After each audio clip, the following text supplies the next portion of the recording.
jawab. Oke. Yang selanjutnya pembagian harta warisan menurut ilmu faraid.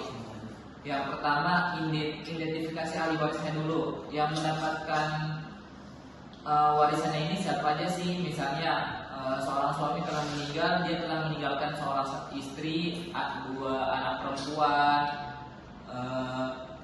terus dua anak perempuan, dan dia masih mempunyai dua orang tuanya. Nah, itu termasuk ahli waris. Yang kedua, pembagian porsi. Tata cara pembagian porsi ini telah ditetapkan di Al-Quran dalam surat An-Nisa ayat 11-12, yakni mengkelompokkan disebabkan yang meliputi setengah, seperempat, seperdelapan, 2/3, sepertiga, dan seperenam. Nah, di slide selanjutnya ada tabel. Mungkin Anda bisa menjelaskan sedikit. Yang pertama, jika dia statusnya masih dari seorang istri, ya istrinya jadi suaminya meninggal ya. Suaminya meninggal, bila ada anaknya, bila tidak ada anak dia dapat 1/4. Tapi kalau bila ada anaknya dia dapat 1/8. Jadi ketika suami meninggal kan yang pertama didulukan istri dulu ya. Nah, ini kebalikannya, jika istrinya meninggal, si suaminya jika ada anaknya mendapatkan setengah, dan jika tidak ada anaknya mendapatkan setengah, dan bila ada anaknya mendapatkan 1/4. Ini kompilasi hukum Islam yang telah ditetapkan dari 2013 di pengadilan sampai sekarang. Yang kedua, berdasarkan hubungan darah. Yang pertama ada anak perempuan, berarti anaknya dari si istri atau si suami. Jika sendirian, tidak ada cucu, tidak ada anak laki-laki dan tidak ada lainnya, dia mendapatkan setengah. Dan jika dia memiliki dua anak perempuan, dia memiliki dua anak perempuan, tidak ada anak yang lainnya, tidak ada cucunya, berarti dia mendapatkan 2/3. Yang kedua anak laki-laki, jika dia sendirian,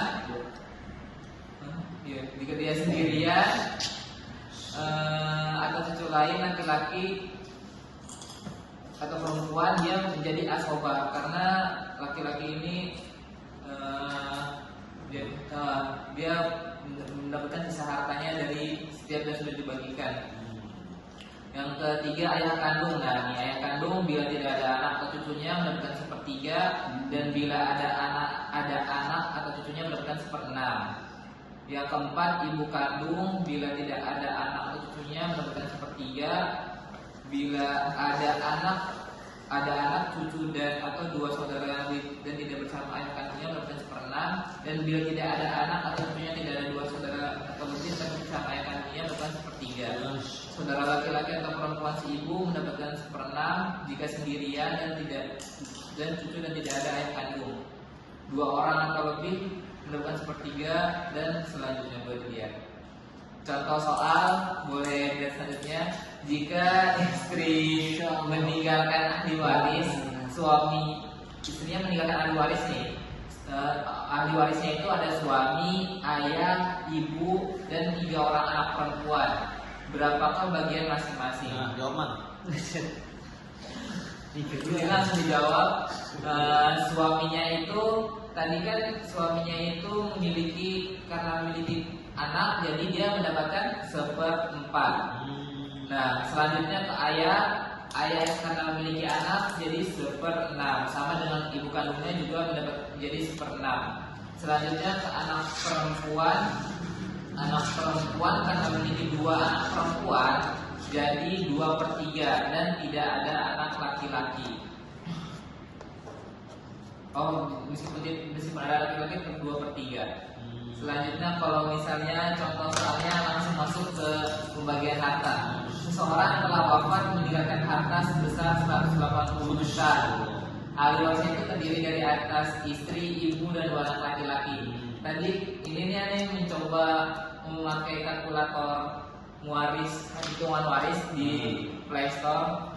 Jadi kalkulatornya ini dari MUI Sumatera Utara kalau nggak salah, jadi dapat dari temen dan emang akurat banget.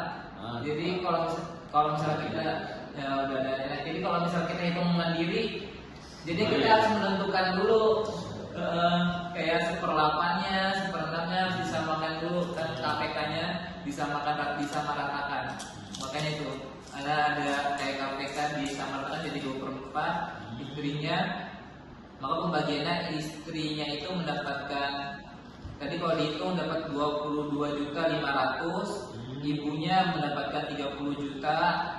Nah, lebih tinggi dari ibunya kan daripada istrinya. Nah, kadang-kadang kasus kayak gini suka dalam masyarakat Indonesia suka bentrok.